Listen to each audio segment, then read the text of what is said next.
Jodie asked me to talk about where we're at with freshwater, and probably the best way I can just work through this little PowerPoint here, but it's based around the little Bridget Williams book, Polluted Inheritance, New Zealand's Freshwater Crisis, that you can buy online or get the ebook for $4. So, or you can go to Water Quality NZ, all one word, waterqualitynz.info, INFO, and find my website, and you can see most of what I'm talking about and all of the references there. But I'll just try and just outline the problem with freshwater and the failure of the government to do anything about it is my kind of plan.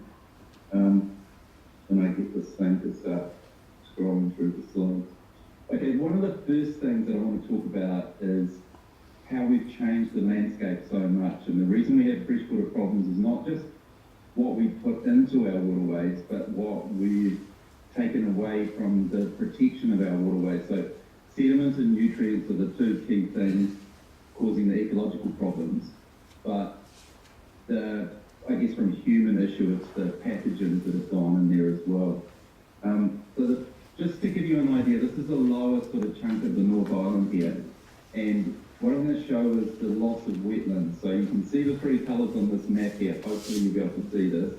This is pre-European land cover, so there's forest, wetlands, and the yellow colour is dunes. And this is what it looks like now. So in less than 200 years, we've completely altered the landscape. And if you remember, there's the wetlands, there's now, just to remind you, or to show you what's left of wetlands in the Manawatu, there it is there.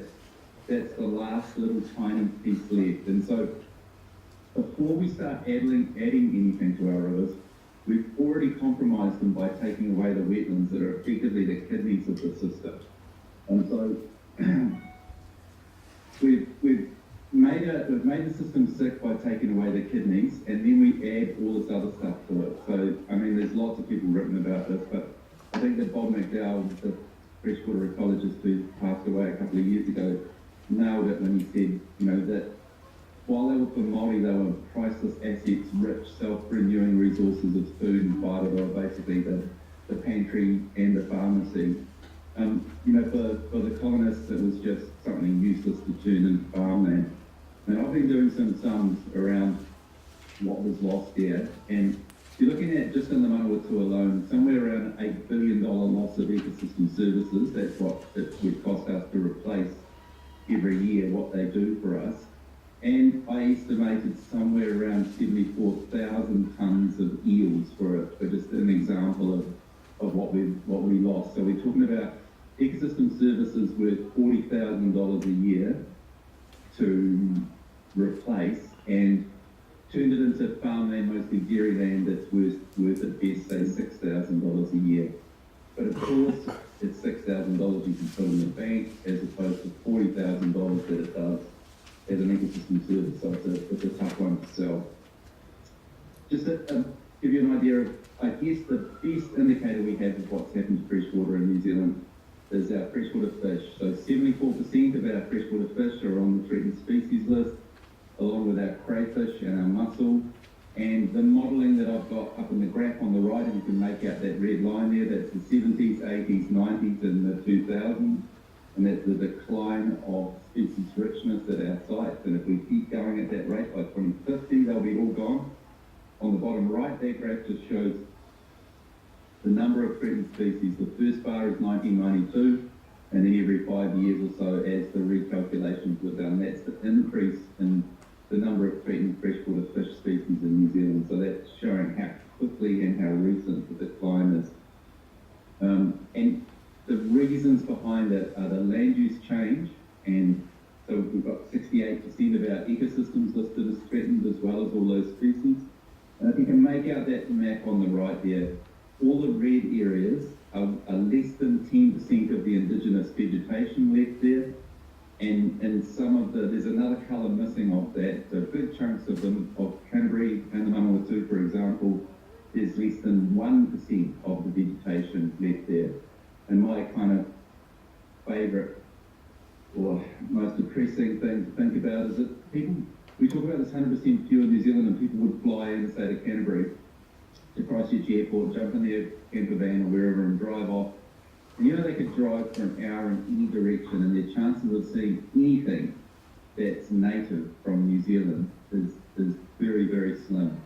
They're more likely what they're going to see is 100% Europe. And that's the grasses and the trees and the animals that they'll see there. So it's kind of, there's two worlds in New Zealand. There's the native forest or the conservation state, and then there's what we've changed in the meantime. I know there's a lot of talk about how we compare with the rest of the world, and so I wanted to just chuck in a few figures here about and show the reality. So 44% of our lakes are polluted, and 84% of those are in pastoral or lowland catchments. And the little graph up, or the two graphs on the right, just kind of show what they do is plot nitrogen against phosphorus, so the two nutrients that cause the problems in our waterways. And you can see from that 2,200 lakes that are in that graphic on the top right, we've got so the best place to be is the bottom left of that plot, and the worst lakes are in the top right of that plot.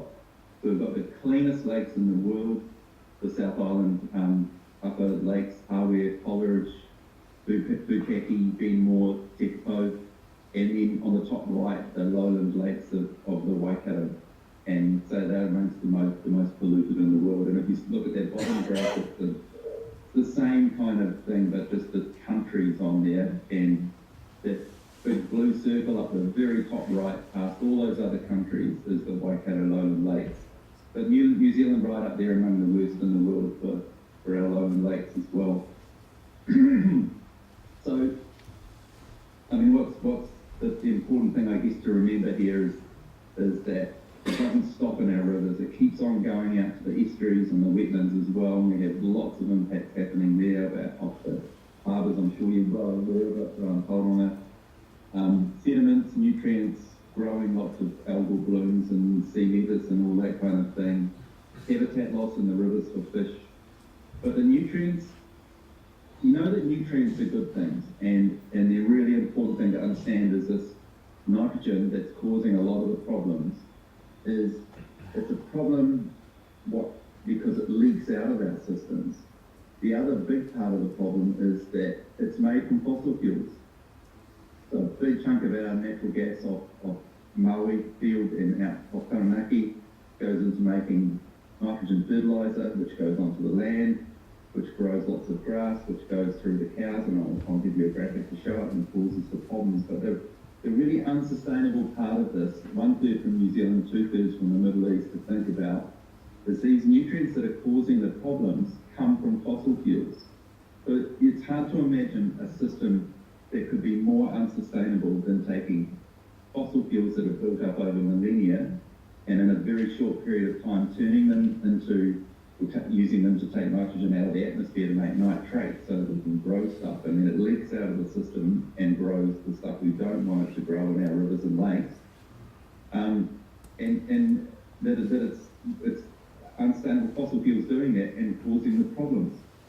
And to give you an idea of what, people, you probably hear lots of numbers and you're not sure what to make of this. So what I've tried to do here is to just put this little graphic that shows the level of nitrate in water in milligrams per litre there, and up at around 11.3 is the World Health Organization. So this is the limit for humans, and it's not the limit for adult humans. We could handle 100 times that probably, or at least 10 times that level, and it wouldn't do us any harm. But it's just those babies, or so when they're the first 6 months or so, when they're adapting from getting their oxygen from mum to getting oxygen from the atmosphere, and that's when it's dangerous. That's a limit that gets misused by the industry by saying, well, this is way cleaner than the World Health Organization limit, so it must be good. When it's just the human baby limit, what the actual healthy limit for rivers is right down at 0.5 milligram. And this is well accepted science, the ANZAC guidelines, the Australian and New Zealand, the science before it got meddled with recently, and that is that 0.5 milligram is the point at which when it exceeds that, it starts to grow the algae, the little pictures I hope you can see on the right there, when the algae blooms like that in summertime for when the sun and low blows, then you get this variation in the oxygen. So the two graphs that you can see in the middle there, a healthy river is the yellow line that's flat there, one of the rivers up that, in that study, and as they get more algal growth, the oxygen starts to swing, and these are daily swings in oxygen. So the minimum is at 3 or 4 o'clock in the morning, and the maximum is at 3 or 4 o'clock in the afternoon. You get these massive swings happening. So at very low levels of nitrogen, and that Manawatu River I'm talking about at Hopelands Road, the arrow should be further down than that. That's the peak. The actual median is right down under 1 milligram, and you get these huge swings of oxygen that are lethal to fish. They can't live in low oxygen periods, even if it's for a short period of time. But so that's the important thing to understand there, and I'll come back to why that's important, because the limits have been set at a way different level for that. Now, if you want to see around New Zealand where the problems are and what they look like, this map here from NIWA shows it perfectly. All of the areas that are dark orange and red exceed that nitrate limit, that ANZAC guideline limit. So there you can see where I put the circles, Southland, Canterbury, Manawatu, a little bit of Hawke's Bay, Taranaki and Waikato are the areas of New Zealand that exceed that limit, and it's nitrate, and it's clearly from intensive farming. Another way to show that up is the MCI. This is the measure of the health of rivers based on the bugs, not bugs sounds bad, but the insects that live in the river. This is the most comprehensive way of measuring rivers because it's not a snapshot. Inverts have to live there for a long time. So everywhere on that map of New Zealand that's orange or red is either moderately or severely polluted. So again, you can spot those same areas in New Zealand, and it's quite clear the correlation between high populations, but mostly intensive farming, and nitrate and unhealthy rivers. Then there's the pathogens, the human health side of things, and that's a separate issue. Don't confuse them. It can be fantastically healthy for fish and ecosystems, but be dangerous for humans because the pathogen levels are high, or it can be perfectly safe to swim in, like a chlorinated swimming pool, but nothing can live in there. Okay, they tend to go together, but they're not the same thing. So now we have all these problems that you'll hear about with contaminated waterways and contaminated water supplies, that we have to chlorinate our water. And that's because of E. coli. These are the pathogens that are getting into water, and we have really high levels of waterborne diseases in this country. And in Canterbury, where we have really light soils that the pathogens can move through, and we have water being drunk out of shallow aquifers there, we have some of the highest rates of gastrointestinal diseases anywhere in the world. And we have got some of the rivers down in South Canterbury exceeding that World Health Organization nitrate level. There's only a few sites, but it means that women with babies have to buy bottled water. They can't use the tap water there. The other human health issue that makes the news quite a bit is the benthic cyanobacteria, and that's the bacteria, the black felty stuff that you see on rocks that kills dogs if they drink it, and horses if they drink, their tongues touch this and then they die. And potentially we could have human deaths as well with kids putting their hands in their mouth. So it is a real risk and something we have to worry about. I don't know if you can make it out there. I tried to show some rocks from the Manawatu River with that black felty cyanobacteria growing on them. And again, when we look at the map of where the problem is in New Zealand, again, dark orange and red is the exceeded the Ministry of Health guideline, and you can see exactly those same places, the same areas in New Zealand, a bit more of that up north, a little speak up there, but the same kind of map of where the problem is.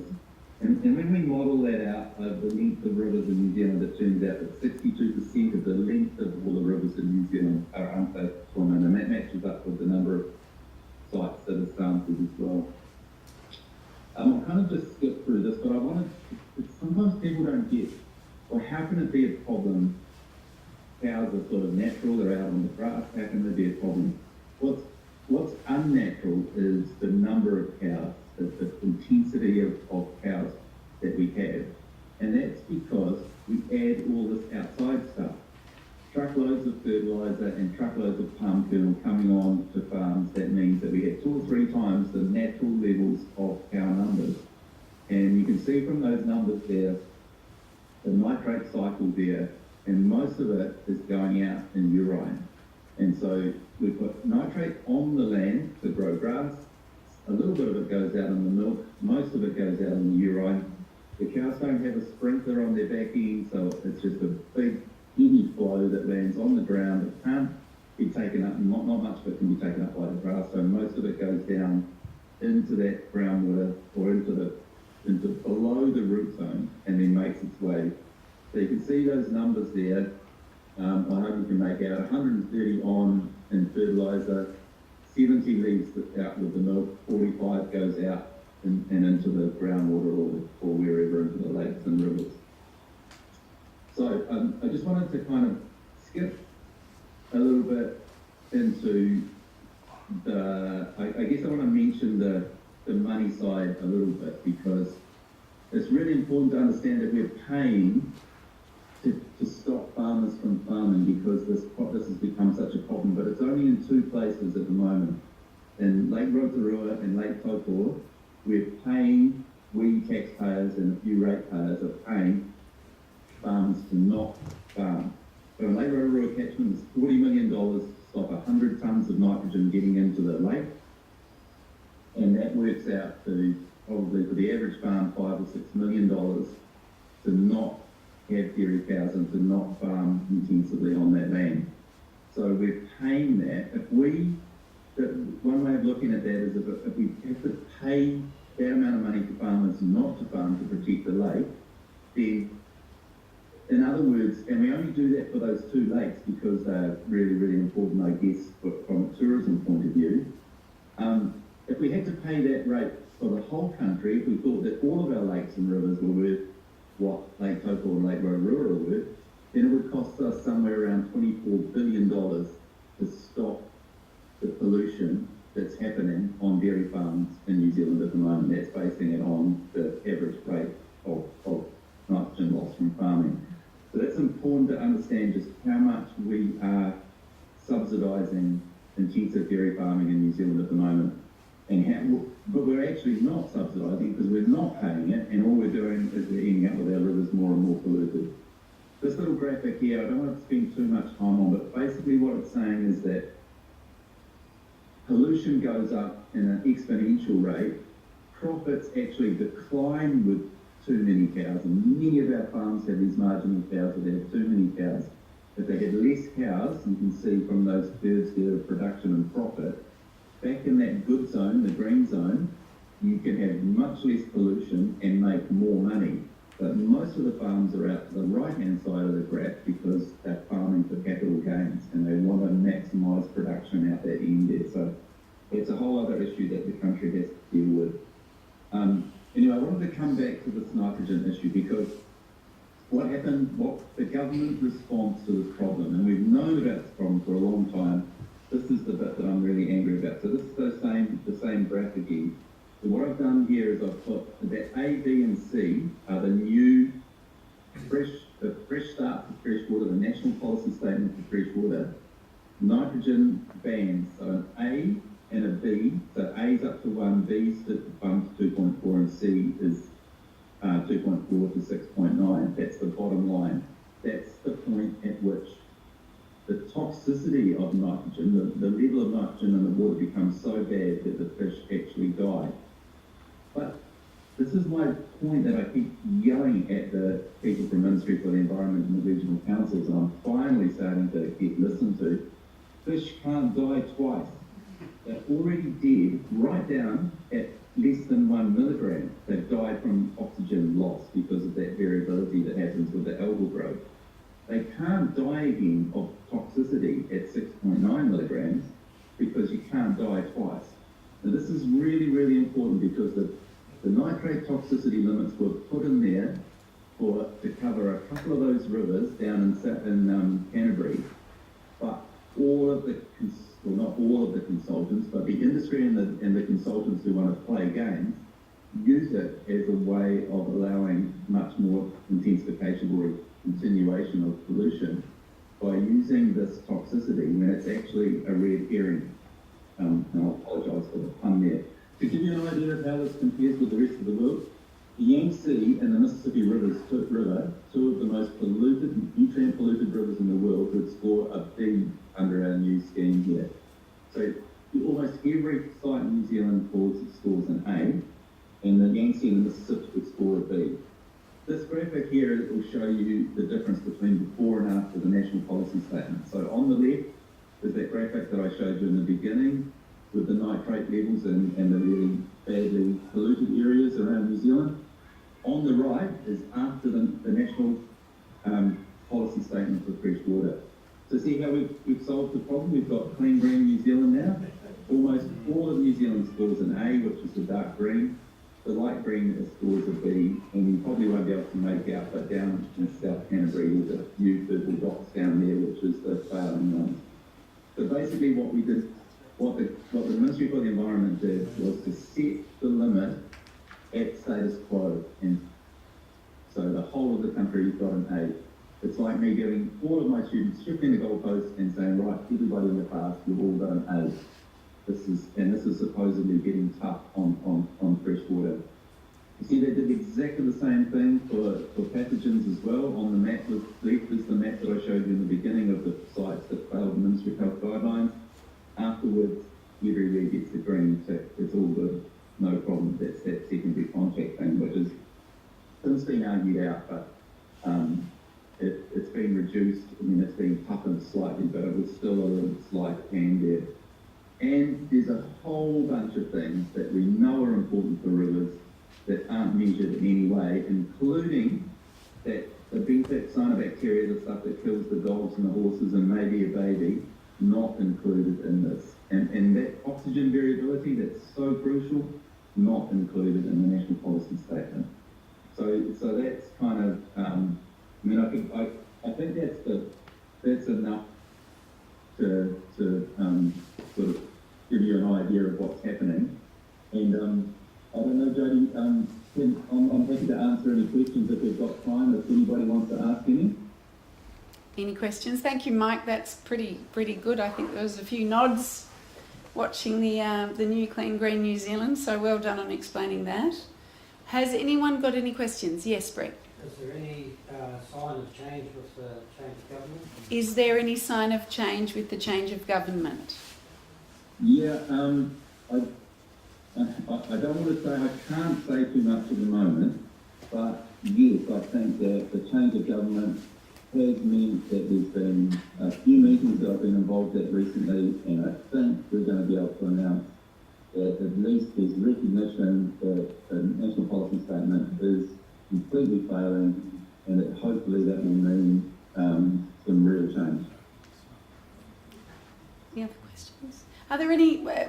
How do you see the tourism industry responding to the national policy statement? Have you had tourism operators contacting you, or?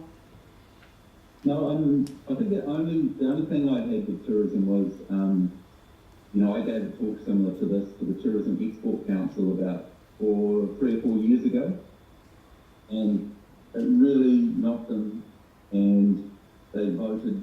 It was at their AGM that I spoke, and they voted soon after to give a chunk of money to me to try and do something about it, and that's what funded the Choose Clean Water campaign. So Marnie Cricket and a team of young people that went around the country and talked to people and made videos and took that petition to Parliament. They took I think they got 13,000 or more signatures and took it to Parliament. And I think they were successful in getting rid of the idea that Nick Smith's idea that we could go from swimmability to wadability.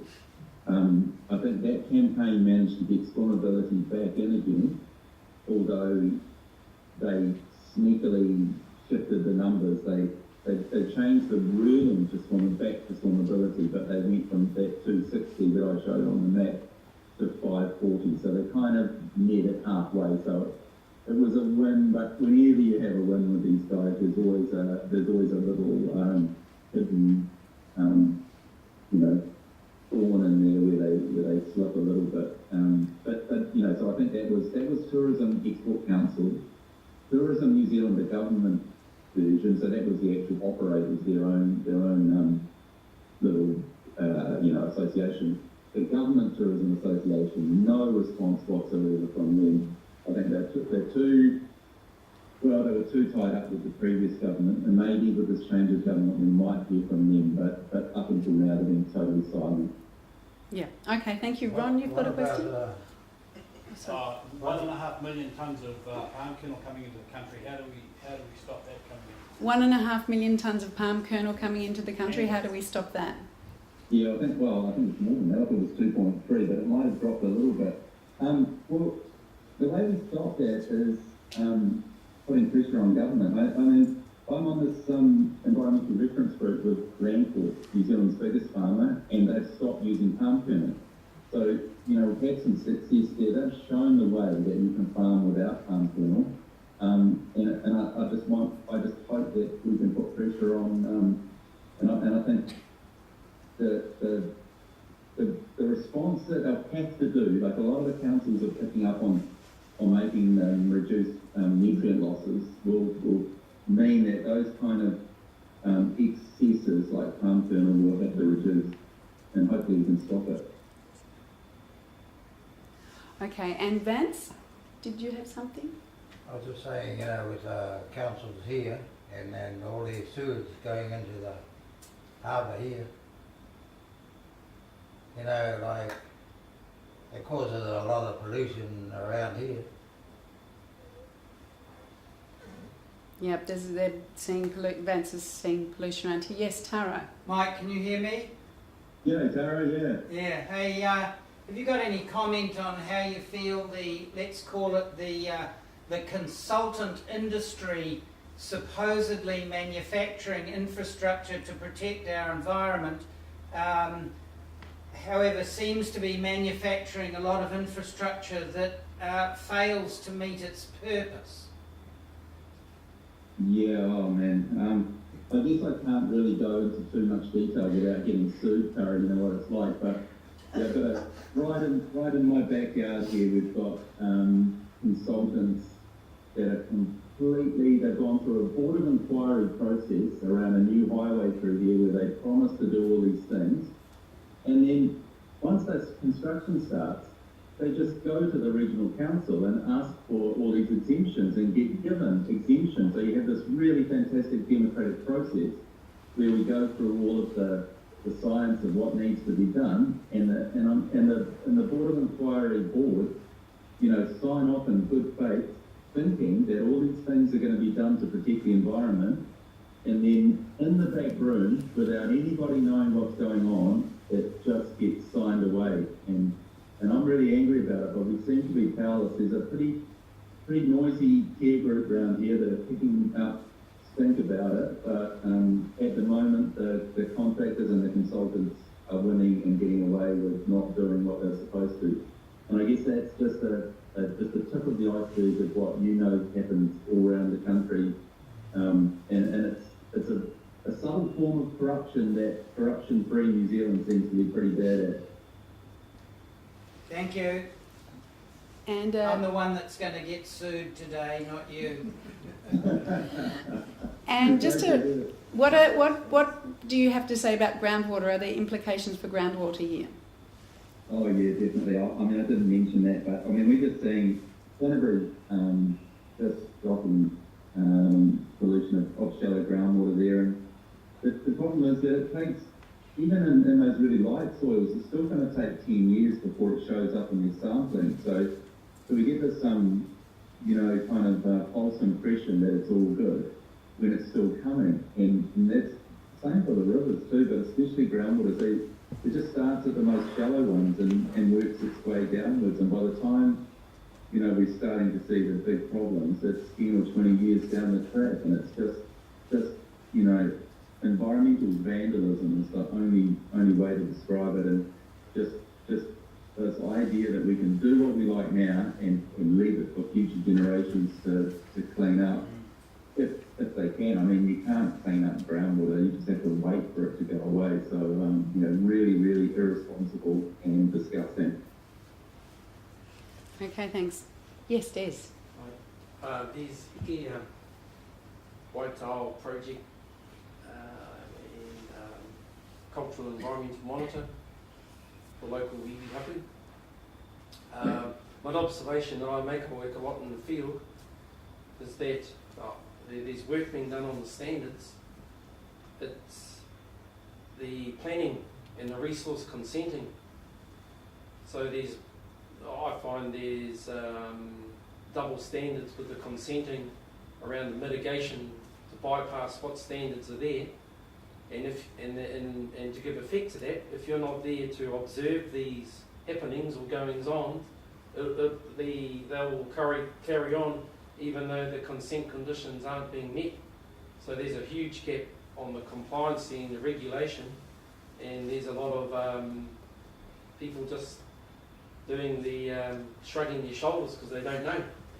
So there's hardly any in the regulatory, and those standards aren't actually being given effect to in the field, especially in Tauranga with all this growth. Yeah, no, you've nailed it exactly. I mean, what I'm talking about is kind of just the first phase of those standards are hopeless, but then I know that, you know, exactly what you're saying, that there's no one out there monitoring it, there's no follow-up on these consents or any of the things, you know, that you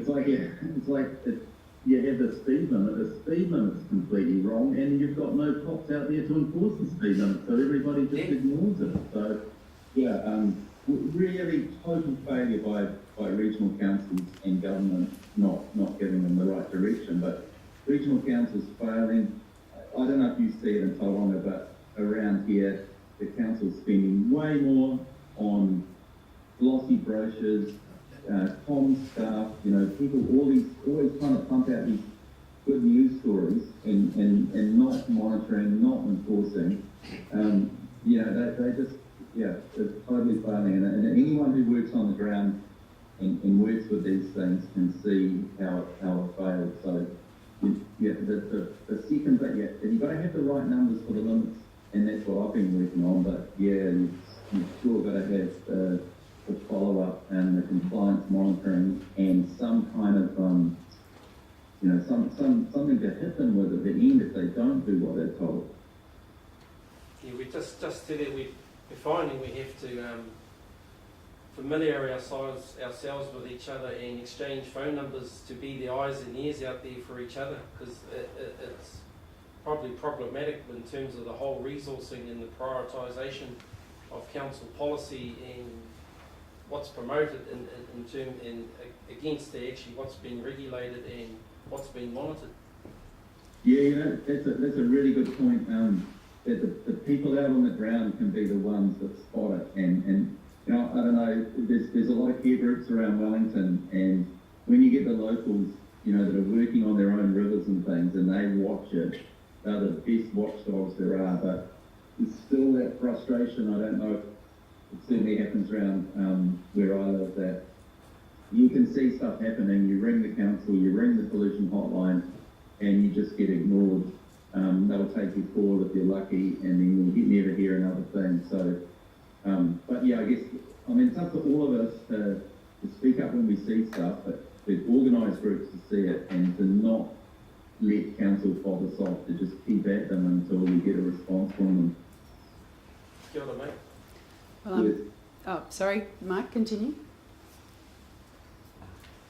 So I'm very pleased that we've got regional council here to address your your discussion. Very impressed they're here. It's very cool.